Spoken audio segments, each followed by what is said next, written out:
ಭಾರಿ ಖುಷಿ ಆಗ್ತಾ ಉಂಟು.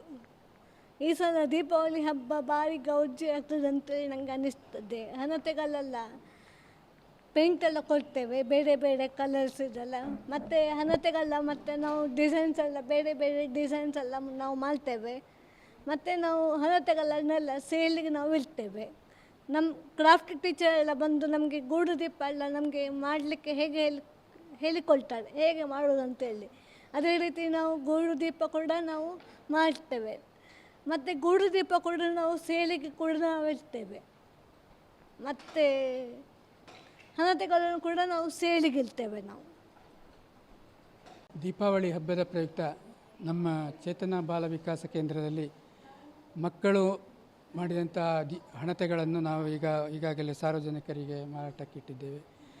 ಈ ದೀಪಾವಳಿಯ ಹಣತೆಗಳನ್ನು ಸುಮಾರು 3 ತಿಂಗಳು, ದೀಪಾವಳಿಗಿಂತ ಸುಮಾರು 3 ತಿಂಗಳ ಮೊದಲೇ ನಾವು ಅದನ್ನು ತಯಾರು ಮಾಡಲಿಕ್ಕೆ ಸ್ಟಾರ್ಟ್ ಮಾಡ್ತೇವೆ. ಇದರಿಂದಾಗಿ ಇಂಥ ಮಕ್ಕಳಿಗೆ ಅಂದರೆ ಇದು ವೊಕೇಶನಲ್ ಟ್ರೈನಿಂಗ್ ಸೆಂಟರ್ ಅಂತ, ವೃತ್ತಿಪರ ತರಬೇತಿ ಕೇಂದ್ರ ಅಂತ ಇಲ್ಲಿ ಮಾಡ್ತಾ ಇದ್ದೀವಿ. ಸೊ ಇದು ಮಕ್ಕಳಿಗೆ ತುಂಬ ಉತ್ಸಾಹವನ್ನು ಕೊಡ್ತೇವೆ ಮತ್ತು ಅವರಿಗೆ ಒಂದು ತಾವು ಏನೋ ಒಂದು ಸಾಧಿಸಿದ್ದೇವೆ ಅಂತ ಅವರಿಗೊಂದು ಆಗಲಿಕ್ಕೆ ಬೇಕಾಗಿ ನಾವು ಇಂತಹ ಒಂದು ಕಾರ್ಯಕ್ರಮ ಇಟ್ಕೊಂಡಿದ್ದೇವೆ.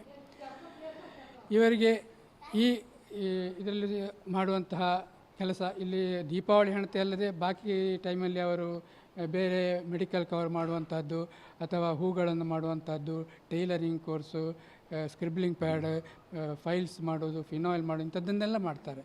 ಸೊ ಈ ದೀಪಾವಳಿ ಟೈಮಲ್ಲಿ ಮುಖ್ಯವಾಗಿ ನಾವು ದೀಪಾವಳಿಗೆ ಸ್ವಲ್ಪ ಹಣತೆ ಮಾಡಲಿಕ್ಕೆ ಸ್ವಲ್ಪ ಒತ್ತು ಕೊಡ್ತಾ ಇದ್ದೀವಿ. ಸೊ ಈ ಟೈಮಲ್ಲಿ ಅವರು ಮಾಡಿದಂತಹ ಇದನ್ನು ನಾವು ಪರಿಗಣಿಸಿ ಅವರಿಗೆ ಮತ್ತು ನಾವು ವರ್ಷದ ಕೊನೆಗೆ ಒಂದು ಸಾಮೂಹಿಕ ಜನ್ಮದಿನಾಚರಣೆ ಅಂತ ಮಾಡಿಕೊಂಡು ಸೊ ಅವರಿಗೆ ಅದರಲ್ಲಿ ಬಂದಂಥ ಸೇಲಾದಂಥ ಸ್ವಲ್ಪ ಲಾಭಾಂಶದಲ್ಲಿ ಅವರಿಗೂ ಕೂಡ ನಾವು ಒಂದು ಅಮೌಂಟನ್ನು ನಾವು ಕೊಡ್ತೀವಿ. ಸೊ ಅದರಿಂದಾಗಿ ಅವರಿಗೆ ಇದಕ್ಕೆ ಪ್ರೋತ್ಸಾಹ ಬರ್ತದೆ ಮತ್ತು ನಾವು ಸೆಲ್ಫ್ ರಿಲಯನ್ಸ್ ಆಗಲಿಕ್ಕೆ ಬೇಕಾಗಿ ಇದೊಂದು ನಮ್ಮ ಸಂಸ್ಥೆಯಿಂದ ಒಂದು ಪ್ರೋತ್ಸಾಹ.